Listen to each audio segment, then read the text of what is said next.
Alors, je ne sais pas si parmi vous, il y a beaucoup de gens ici qui aiment le mois de novembre. Alors, le mois de novembre est réputé pour être un mois un petit peu dépressif. C'est-à-dire que les jours raccourcissent, la noirceur rallonge, le froid nous atteint, les microbes ont commencé. Est-ce qu'il y en a qui ont eu déjà leur première grippe de l'hiver ou le premier rhume? Oui, pas beaucoup. Pas plus que ça? Oui, non, ok, c'est bon. Bon, très bien. Euh, je ne vous poserai pas la question pour la première gastro de l'hiver. Alors, mais bref, c'est un mois où on sent qu'autour de nous, moi je parle à différentes personnes, puis on sent que les gens, c'est un peu difficile. Et il y en a qui ont commencé leur luminothérapie. Alors, vous savez, c'est quoi la luminothérapie? Hein, on se met une lampe devant la face parce qu'il n'y a pas assez de lumière dehors, puis je me mets pendant une demi-heure devant ma lampe qui va m'émettre un peu plus de lumière et ça va activer un petit peu de la vitamine D et je vais me porter un petit peu mieux. Donc, je vous propose, et on vous propose durant ce mois qui nous conduit jusqu'à Noël, ce temps de l'Avent, on vous propose un peu de la luminothérapie spirituelle. On vous invite, on va essayer de méditer ensemble sur la vertu d'espérance. La vertu d'espérance, on vient d'entendre dans l'Épître aux Romains, la nuit est bientôt finie. La nuit est bientôt finie. Le texte disait avant, il est temps de sortir de votre sommeil. Alors, je vous raconte une petite affaire qui m'est arrivée cette semaine. Des fois, je me couche un peu tard, donc le lever est un peu dur. Pour faciliter mon lever, je mets 2 cadrans pour faciliter le réveil, pour être certain que j'en rate pas un. Alors, cette semaine, je me réveille, un de mes cadrans sonne. Finalement, je commence à me raser. Et finalement, j'arrive dans la salle de bain, puis j'ai un autre cadran, parce que je mets des cadrans partout, parce que j'ai de la misère avec le temps. Et finalement, je dis, ben voyons, ça ne marche pas, il est 1 heure trop tôt, là. Qu'est-ce qui se passe? En fait, je me suis aperçu que j'avais mal réglé mon cadran. Je l'avais fait sonner 1 heure trop tôt. Alors, je me dis, ah non, là, c'est pas... Donc, je me dis, ben OK, je vais retourner me coucher. Mais, une petite lumière, probablement de l'Esprit Saint, me dit, et si tu priais, puisque tu as un peu plus de temps? Je me dis, bon, OK. Et je me suis dit, tiens, je vais faire un peu, en même temps, mon exercice. De temps en temps, je fais mon exercice, mon clocher prière. Vous savez qu'ici, on a un escalier. Et je fais mon cardio en montant, descendant les escaliers.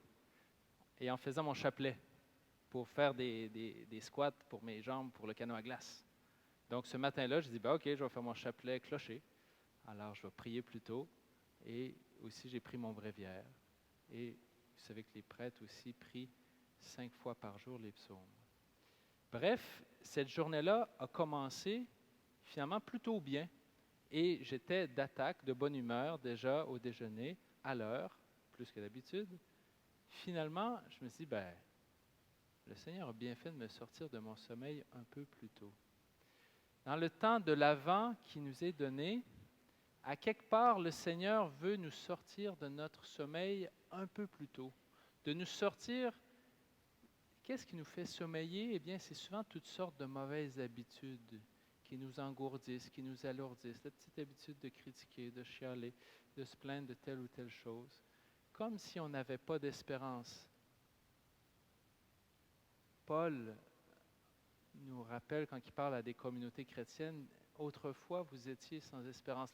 Rappelez-vous qu'en ce temps-là, vous étiez sans espérance ni Dieu dans ce monde.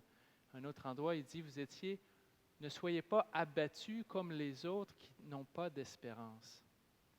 On le sait, il y a moins de lumière. On le sait, c'est dur, le froid arrive. On le sait, il y a des microbes, mais vous ne devriez pas avoir la même attitude que tout le monde en sortant ici cette semaine. Vous êtes chrétien. Et dans le christianisme, il y a un ressort. Il y a une lumière. Il y a une luminothérapie intégrée au christianisme qui est le fait de savoir que Dieu s'en vient. Ce n'est pas juste des belles paroles. Encore une fois, Dieu sait qu'on désire tous le bonheur. dans le catéchisme, d'ailleurs en parlant de la vertu d'espérance, il nous dit, cette vertu-là s'inscrit dans notre marche vers le bonheur. Mais souvent, cherchant le bonheur, il y a toutes sortes d'obstacles qui s'additionnent sur notre chemin. Des fois, c'est une chicane. Des fois, c'est des travaux. Actuellement, il y a beaucoup d'étudiants, ce qui altère votre bonheur, ce sont vos examens et vos travaux, n'est-ce pas? Alors, et spécialement si des fois on peut avoir un échec, même des peines d'amour, toutes ces choses-là, ça vient comme mettre des branches, des obstacles, des roches dans mon chemin vers le bonheur. Et des fois même, ce n'est pas juste des obstacles sur mon chemin, j'ai l'impression parfois de tomber dans un trou, dans un gouffre. Et ici, peut-être, il y a peut-être l'une ou l'autre personne qui ce soir même est super découragée. Vous savez que les tentations de trous noirs, il y en a pour tout le monde. Ça peut arriver à tous, et même des fois les tentations de suicide. Ça peut être très sérieux quand on ne voit plus la lumière. Et ça peut arriver à tous, on n'a pas à juger personne.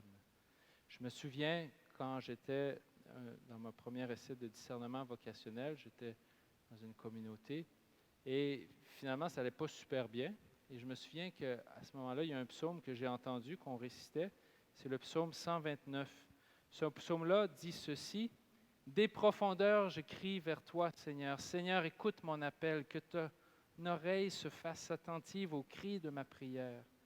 Si tu retiens les fautes, Seigneur, Seigneur, qui subsistera? » Ce psaume-là m'interpellait spécialement parce que c'était mes dispositions au moment où je le disais. Des profondeurs, je me disais, Seigneur, je suis dans le trou. Des profondeurs, je crie vers toi, Seigneur. Seigneur, écoute mon appel. Mais le psaume continue, parce que c'est un psaume d'espérance, le psaume 129. Il continue en disant, « J'espère le Seigneur de toute mon âme, mais près de toi se trouve le pardon pour que l'homme te craigne. J'espère le Seigneur de toute mon âme, je l'espère et j'attends sa parole. Mon âme attend le Seigneur plus qu'un veilleur ne guette l'aurore. Plus qu'un veilleur ne guette l'aurore, attend le Seigneur Israël. » Là, il fait noir, on est d'accord? Demain matin, on va être généreux, on va dire à 10 heures. On est certain, êtes-vous d'accord avec moi? Qui est certain qu'il va faire clair demain à 10 heures? Bon, les autres... OK, vous avez le droit de laisser votre star baisser, peut-être. Hein? Vous allez peut-être laisser votre cadran sur snooze. Mais normalement, à moins que la fin du monde arrive avant, il va faire clair demain à 10 heures. Le texte dit, « Mon âme attend le Seigneur plus qu'un veilleur ne guette l'aurore, plus qu'un veilleur ne guette l'aurore, attend le Seigneur Israël. » Oui, près du Seigneur est l'amour. Près de lui abonde le rachat, c'est lui qui rachète Israël de toutes ses fautes. Aussi sûr qu'il va y avoir du soleil demain à 10 heures, ou en tout cas de la clarté, il y aura peut-être des nuages, mais il y aura de la clarté, eh bien, aussi sûr, le Seigneur va ramener de la clarté dans ma vie. Aussi sûr. C'est une loi spirituelle, mais que Dieu a inscrite dans la nature.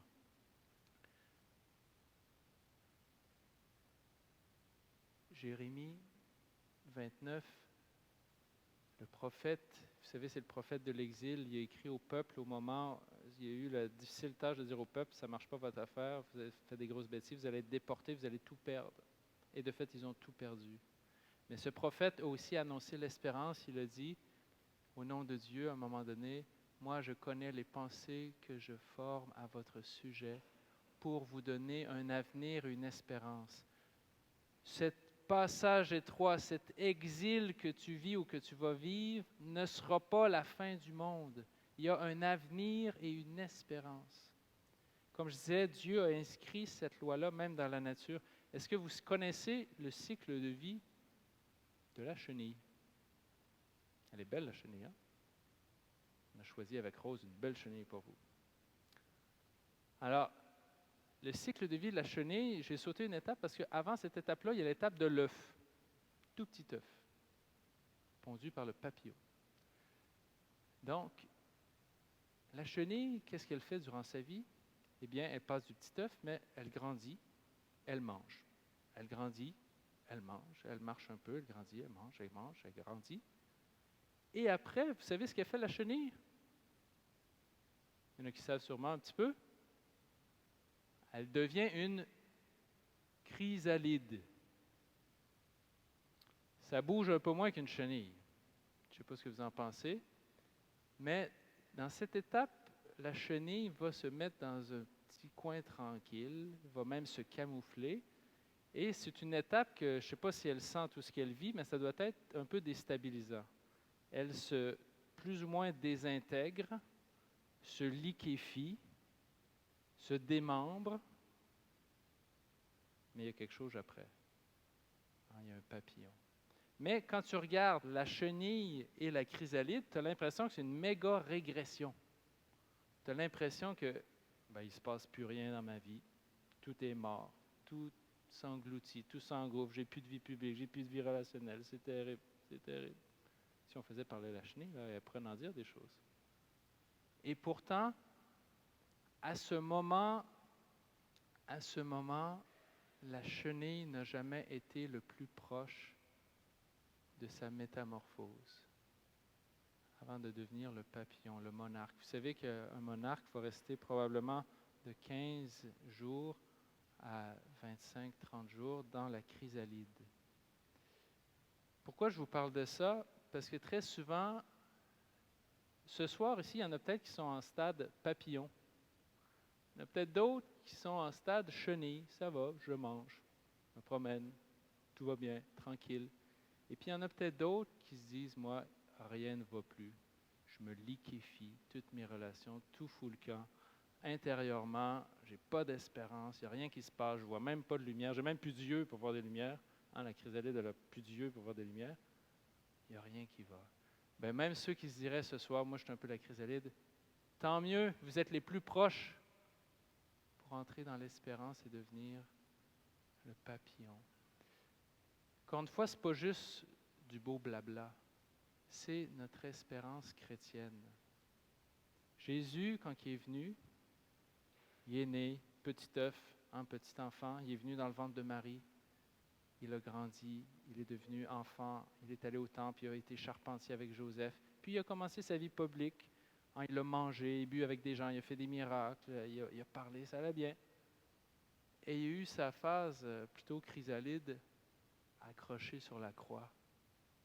Plus rien marche, plus rien ne marche. Tout le monde fout le camp. Mes disciples me lâchent. Pierre me renie. Comme liquéfaction, c'est pas mal, pas pire. Comme déstabilisation, c'est majeur. Et pourtant, le Christ n'était plus qu'à 3 jours de la résurrection, de la cessation de toute souffrance.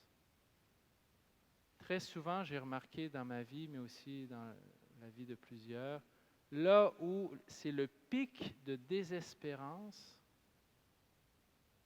c'est la veille de la victoire. N'oubliez pas ça. Quand je suis dans un pic de désespérance, je suis peut-être la veille de la victoire. Donc, la vertu d'espérance, c'est une vertu théologale que Dieu m'infuse pour me faire tenir les derniers petits bouts qui manquent. Pour tenir par sa grâce, ce n'est pas par mes forces, mais par sa grâce. Pour entrer dans cette joie et cette joie éternelle. Parce que la vertu d'espérance, évidemment, nous pointe vers le ciel, vers la victoire finale. Mais aussi la vertu d'espérance va m'aider à toutes mes petites victoires intermédiaires. Vous savez comment on illustre la vertu d'espérance dans l'imagerie chrétienne traditionnelle, même dans les catacombes?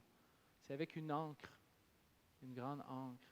À quoi ça sert une ancre? Eh bien, c'est quand les bateaux sont au port, pour pas qu'ils partent à la dérive, puis en plus, spécialement quand il y a une tempête, du vent, etc., des vagues, l'ancre va faire en sorte que mon bateau, je ne le perds pas.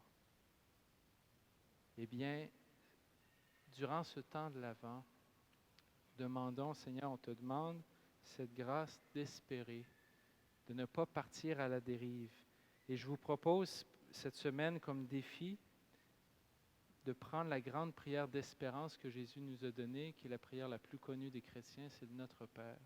Dans le Notre Père, il y a d'implanter la vertu d'espérance et on dit entre autres, Père, déjà on s'adresse à quelqu'un qui nous aime, que ton nom soit sanctifié, que ton règne vienne. Cette phrase, que ton règne vienne, est une phrase d'espérance, que ta volonté soit faite. Donne-nous aujourd'hui notre pain de ce jour, pardonne-nous nos offenses, aide-nous à tenir dans la tentation, délivre-nous de tout mal. Le Notre Père est une prière d'espérance. Alors, je nous invite à la faire cette semaine, cette prière, à chaque jour, mais spécialement dans une perspective d'espérance. Pour nous, et si vous connaissez quelqu'un de peut-être un peu plus triste et découragé autour de vous, qui semble être dans les profondeurs, faites-le aussi pour cette personne. Parce que des fois, on a besoin que ce soit quelqu'un qui nous tienne pour pas qu'on sombre dans le gouffre. Alors Seigneur, on se tourne vers toi. Toi qui es notre Sauveur, oui, des profondeurs, on crie vers toi, mais on t'espère plus que l'aurore encore, qu'on sait qu'il va venir. Établis-nous dans l'espérance. Notre Père, qui es aux cieux, que ton nom soit sanctifié, que ton règne vienne, que ta volonté soit faite sur la terre comme au ciel. Donne-nous aujourd'hui notre pain de ce jour. Pardonne-nous nos offenses, comme nous pardonnons aussi à ceux qui nous ont offensés. Et ne nous laisse pas entrer en tentation, mais délivre-nous du mal.